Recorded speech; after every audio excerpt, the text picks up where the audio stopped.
The All Truck Drivers Foundation has condemned the torching of trucks. At least 6 trucks were attacked on the N3 at Reenen's Pass in KwaZulu-Natal in the early hours of Sunday morning. Another 5 were torched in Emgwenya in Mpumalanga overnight. Let's speak to transport analyst Joachim Vermooten, joining us live now. Thank you, Mr. Vermooten. This is alarming. I guess we have 2 different provinces, but experts are saying a lot of similarities in the attacks, and presumably both important thoroughfares. I mean, we know the N3 is crucial for trucks going from Durban to Johannesburg. Yes, definitely. It's a very sensitive issue, and we need to actually resolve all these criminal attacks against trucks. We're standing at the start of the African Free Trade Area, and these corridors will be essential for us to move forward. So it's essential to actually do something about it and concentrate on it.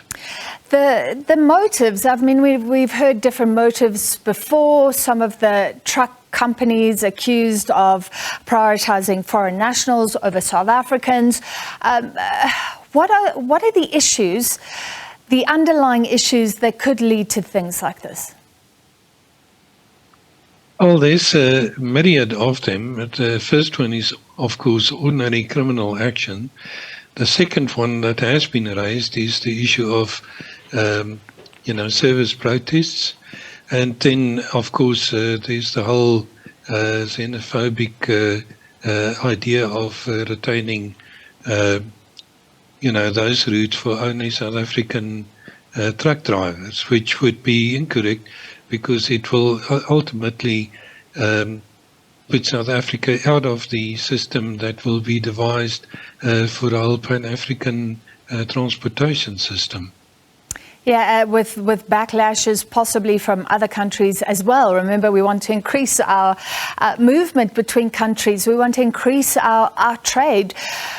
The big trucking companies, yes, we've heard, are mostly complying with all laws anyway. Do you agree with that? But maybe there are some with the wrong incentives and not complying with the law.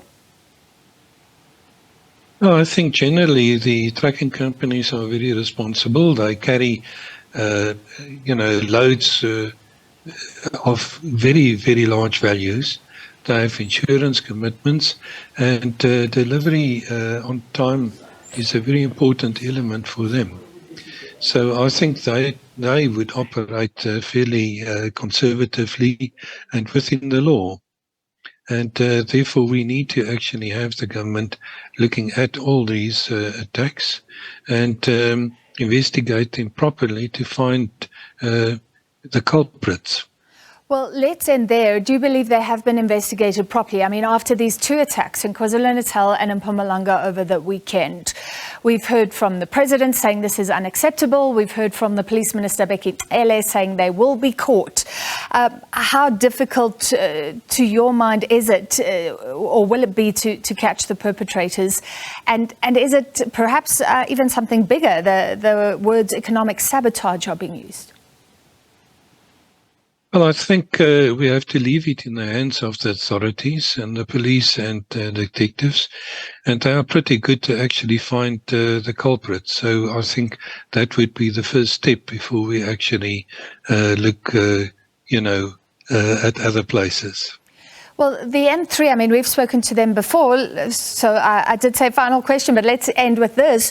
I mean, there must be camera options. There must be surveillance along the routes. You would think that would be in place, given the myriad of attacks that South Africa has seen in the past. Yes, definitely on the N3. That merits some more serious focus. As you rightly say, there are myriads of options there, but patrolling it and having emergency telephone lines and so on should be installed, radio contact and so on.